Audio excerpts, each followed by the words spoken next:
Yo, what's up mga tropa peeps? Magandang umaga po sa inyong lahat at welcome po dito sa aking vlog. At alam niyo po, akala ko etong si Kiko Barsaga lang ang maluwag ang tornilyo. Naku, parang pati itong si Alan Peter Cayetano mukhang lumuluwag na rin ang tornilyo. Nung una, yung Portweed. Ah, yung Portweed, kahit sino tanungin mo na Pilipino, na kayang intindihin yung salitang Portweed, ang isasagot talaga dyan, agad-agad. Karaka-raka. Ah, Kikilusan agad. Yan ang ibig sabihin ng Portweed. Pero 'di ba, iniba nitong si Cayetano, ni Chis Escudero at ng iba pang mga senador ang ibig sabihin ng Portweed. Ngayon naman, etong si Alan Peter Ten Cayetano, dahil nga po siya ang naunang manawagan na magbitiw daw po ang lahat ng opisyal ng gobyerno simula kongresista hanggang presidente. Siya po ang nakaisip niyan. Kaya ang daming nagsabi, mauna ka. Pero, ang isip pala ni Alan Peter Ten Cayetano kapag sinabing mauna ka, sabay-sabay. Lakas ng toyo nito, no? Pakinggan po natin. Ha? Ten Cayetano. Pangunahan ko. Payag ako mauna. No problem doon. No, mauna means lahat kami. Hindi ko walang nagsasabing ikaw mag-isa. Kung mag-isa ako, hindi mangyayari yun. Ang ano natin, national renewal, di ba? So pag sinabi natin corrupt yung media, lahat tayo mag-resign. May mauna talaga, pero sasabay lahat. Pag isa lang nag-resign, walang mangyayari. Di ba? Ang sinasabi ko, mag-sacrifice tayo, hindi mag-suicide. Gusto nila, ako lang mag-isa.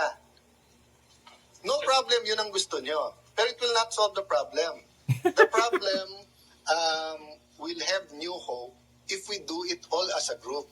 Kung gusto nyo mauna ako, basta't may assurance akong susunod kayo. Sen, tingin niyo po, pag pinangalahan niyo po, walang susunod sa inyo? At tingin ko, sa ngayon lang, kahit sinong mauna, baka nga hindi eh. Suntok sa buwan naman tong proposal na to. But you never know. Minsan tinatamaan ng buwan. Kasi, Diba? Aminado naman si Alan Peter Ten Cayetano na suntok sa buwan ang kanyang sinasabi na mag-resign lahat.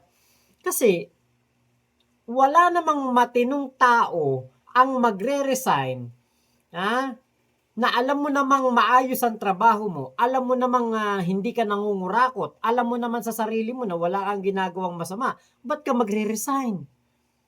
Diba? Ngayon, Alan Peter Ten Cayetano, bakit kaya hindi mo ayaing mag-resign si Bongo, si Bato, si Robin Padilla, si Amy, si Joel Islord Villanueva, si Jinggoy Estrada.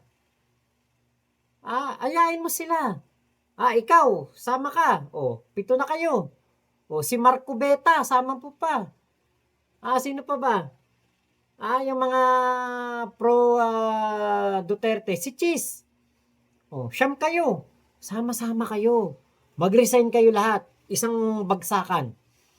Pustahan tayo. Tatahimik ang bansang Pilipinas. Tatahimik ang mundo ng politika. Matatahimik ang Senado. Matatahimik ang Kongreso. Matatahimik ang mga Pilipino. Kayo lang naman nagpapagulo ng bansa natin. Sama nyo na yung vice presidente nyong lakwatsa lang naman ng lakwatsa at ang kapal ng mukha na sumasahod kahit wala namang ginagawa. Kasi etong panawagan mo na ito, para lang to sa mga kurakot. Pero doon sa mga talagang nagsisilbi sa bayan, nagtatrabaho talaga para sa kanilang mga constituents. Hindi po resignation ng lahat ang solusyon sa problema ng korupsyon. Si PBBM nga ang naghayag ng korupsyon na ito. Si PBBM ang nagbuking. Bakit pati si PBBM isasama mo sa panawagan mo? Siya nga naglilinis ng korupsyon. Ano to? Gusto mo na makalaya kayong lahat sa responsibilidad? Dahil nabuking ni Ping Lacson na karamihan ng mga senador may insertion? Gusto mo si Joel Villanueva at si Chis Escudero kasama si Jinggoy hindi magbayad sa kanilang mga kasalanan kaya nananawagan ka na mag-resign ng lahat? Dadamay mo pa yung mga matitino. Ang lakas pala ng toyo nito eh. Akala ko talaga si Kiko Barsaga lang ang malakas ang tililing. Pati pala tong si Alan Peter Ten Cayetano, napakalakas po ng tililing. Grabe ang tililing nitong taon to. Alam niyo siguro sobrang no? Siguro matalino to. Matalino si Alan Peter. Kaya lang, sumusobra yung katalinuhan na lagpas na sa kanyang boundaries. Diba? Hindi na siya nakakapag-isip ng maayos eh. Parang naisip niya, naku, kailangan na ng makalusot ng mga tropa ko. Baka pati ko sumabit dito. Aayain ko sila mag-resign lahat. Diba? Pang metuyo yung aya na yan eh. Grabe, no? Pause. Play pa natin to. Anong alternatives? Kudeta, people power. Hopefully, hindi tayo umabot doon. But people are talking about some kind of revolution. I want to talk about transformation and revival instead of people power and instead of revolution. Bakit? Sa mga revolution, you have the communist model, it didn't work. You have the fascist model, it didn't work. You have the people power that did work partially and we're proud of. Pero since then, cyclical pa rin yung ating corruption at palala. So I don't think an ordinary people power now na umiba lang ang presidente will solve all of this. But how do you operationalize it, Sen? I don't Considering need na wala pong No, I don't need to. Doon nga ako nagtataka sa mga legal luminaries, for example, si Justice Carpio at yung iba, wala daw sa konstitusyon yun. Pareho ba tayong konstitusyon na binabasa? Basahin nyo Article 10, Section 10 ng Article 7. Ang sabi doon, pag nag-design ng Presidente at Vice President, agad-agad magmi-meeting, I think within 3 days, ang Congress. And within 7 days, we have to pass a law na magkaroon ng eleksyon for not earlier than 45 days, not later than 60 days. So doon din nagsasabi ng hindi kaya ng COMELEC agad-agad. Unconstitutional yon pag hindi nila kaya. Kasi nasa konstitusyon eh. Not earlier than 45, not later than 60 days. Yun lang, kailangan pagpasa namin ng batas na yon, nakalagay na rin doon na dapat Senate at House kasama na. So ang question na lang, paano magkaroon ng national commitment to each other and to the nation na yung qualified tumakbo, hindi tumakbo. Kasi kung ikaw si President Marcos, ba't ka papayag kung tatakbo din lang pare-pareho din? Kung ikaw si VP Sara, ba't ka papayag kung hindi yung lahat ng iba na maaring involved din ngayon ay tatakbo din? Diba? So put it another way, no? Ang baon ko sa Senado araw-araw, may problema, anong solusyon? Ang hugot ko, nandun ako sa EDSA 1, more or less sa EDSA 2, may mga rules. EDSA 3, nakita ko yung sincerity ng mga tao. So sa lahat ng laban ng korupsyon, one way or the other, since 1998, became a congressman, we contributed towards good. Ang problema, lalong lumala eh. Nung nawala yung pork barrel, lalong lumaki ngayon, di ba? Ang problema, kaya lumala kasi nandyan ka. Kaya lumala kasi nandyan ka, nandyan kayo. Alam niyo ito trap tong itong panawagan din na ito ni Alan Peter Cayetano. Kunwari lang si PBBM magre-resign, si Sara Duterte magre-resign. So may iiwan mga senador at mga kongresista, gagawa daw sila ng batas para magkaroon ng eleksyon 45 hindi lalagpas ng 60 days, hindi rin magiging maaga ng 45 days. So within 45 days ba, parang ganun, kailangan na meron ng eleksyon, kung ano man yan, Pero, ito ang trap. May iwan kayong mga senador, may iwan kayong mga congressman. Ano nagaguhan? 'Di ba? Kaya alam niyo po, wala talaga sa konstitusyon yung sinasabi mo na magre-resign ng lahat. Wala. Yan ang sinasabi ni Justice Carpio. Wala sa konstitusyon no, mag-resign lahat at magkakaroon ng snap election. Iba yung sinasabi mo. Ang sinasabi mo, pag nag-resign ng presidente at vice-presidente, saka pa lang kayo gagawa ng batas. So, ibig sabihin, wala nga talaga sa konstitusyon yung magre-resign ng lahat at magkakaroon ng snap election. Yun ang panawagan mo eh. Ba't sumesegue kang bigla? 'Di ba? Kaya nako buti na lang talaga at ang ating Pangulong Bongbong Marcos naman ay nasa tamang katinoan at hindi mauuto ng isang Alan Peter Cayetano. Trap 'yun, kapag natira ng mga senador, natira ng mga kongresista, ano na ang gagawin nila? Kayang-kaya na nilang umaksyon dahil wala ng presidente, wala ng vice-presidente. Sila na ang mga masusunod. Mas mataas ang kalagayan ng mga senador. Oh. Pwede nilang ikudeta si Tito Soto at kapag magkaroon man ng pagpili kung sino ang susunod na presidente ng Pilipinas, diyan na sila kukuha sa Senado. Kasi yun ang yun ang pagkakasunod-sunod. Wala nang presidente. Ang susunod vice-presidente. Ngayon, kapag wala ding vice-presidente, ang susunod diyan ay maaaring yung speaker or yung Senate President. Papayag ba ang Senate President na magkukudeta? Na magpapatalsik kay Tito Soto na si Tito Soto ang papalit na Vice Presidente? O papalit pala na Presidente ng bansa? Hindi. Siyempre, ang gugustuhin niya mga yan, yung kaalyado nila at yung kayang-kaya silang i-absuelto sa lahat ng mga ginawa nilang korupsyon.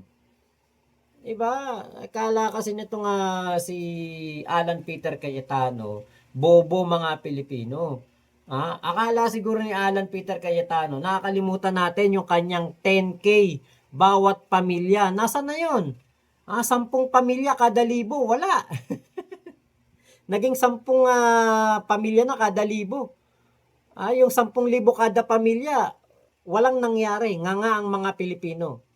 Bakit? Kasi nga, patamisan lang at pagandahan lang ng salita kada eleksyon ang ginagawa ng mga maka-Duterte at ng mismong si Duterte. Manang-mana yan sa amo niya eh. Ano sabi ni Digong? Tinanong siya ng magsasaka, kapag ba ikaw nanalong presidente, ano ang gagawin mo? Sa paglaban diyan sa umaangkin sa West Philippine Sea para makapag pangisda kami ng matahimik, matiwasay. Ano sagot ni Digong? Magsasakay ako ng jet ski, maglalagay ako ng bandila ng Pilipinas sa kanilang airport at sasabihin ko sa Pilipinas to. Pagkatapos ng eleksyon, ano sabi ni Digong? Joke lang yun. Pagandahan lang ng sagot kasi eleksyon. Sinisi pa yung mga naniwala. Bravado daw. Mga utu-utu daw. Di ba? Parang si Cayetano. Ano sabi ni Cayetano? 10,000 kada pamilya. Naging 10 pamilya na kada libo, wala pa din. Kahit 5 duleng, wala tayong natanggap. Tapos ngayon, si Marco Beta. Bunganga ng bunganga, kuda ng kuda. Pero hindi man lang niya maihain na ang resolusyon na sinasabi niya yung 2,000 kada bahay sa pambayad ng Meralco. Nasaan na yun?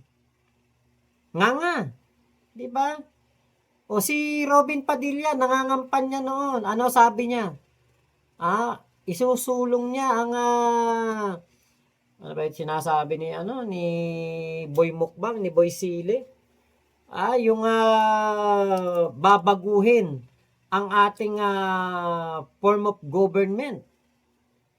Gagawin tayong parang sa Malaysia. Gagawin tayong federalismo. Hindi niya nagawa. Di ba? Hanggang ngayon, suntok sa buwan yung federalismo na kanyang sinusulong. Panahon ni Digong, hindi nga naisakatuparan ni Digong yun eh. Ngayon pa kaya, senador lang si Robin Padilla. Di ba? Nga. Lahat ng mga pinapangako nila, wala. Hindi katulad ni PBBM. Oh, ayan na. Pinakita sa atin ng transparency. Ipinakita sa atin ang paglaban sa korupsyon. Pinakita sa atin ang tunay na katatagan at katapangan ng isang Bongbong Marcos. Kabaligtaran, kabalintunaan doon sa sinasabing weak si PBBM. Meron bang weak na nagpapakulong, nagpapaimbestiga at magkakaso dito sa mga kurakot? Talagang sinibak ang mga kurakot. Hindi inilipat lang ng pwesto, hindi inilipat lang ng distrito katulad ng ginawa ni Digong. Diba kaya ikaw, Alan Peter Ten Cayetano, we deserve better. We Filipinos deserve better. Sabi nga ni Sara Duterte, di ba? We deserve better. Oh. Pero ikaw, hindi ka best sa amin. Yung mga sinasabi mo, ikaw mismo ang sumisira sa sarili mo. Dinedebunk mo yung sarili mo. Binubuking mo yung sarili mo na ikay walang kwentang senador at puro pagbabalat kayo na kunwaring makabayan pero ang totoo, para ka lang sa iisang pamilya. Diba?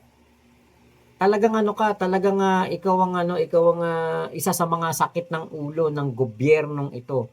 Ang mga katulad mo na senador na walang ibang iniisip kung hindi ang kapakanan ng mga kaalyado at mga kaibigan, ikaw ang isa sa malaking problema ng bansang ito. Kaya dapat umpisahan nyo na.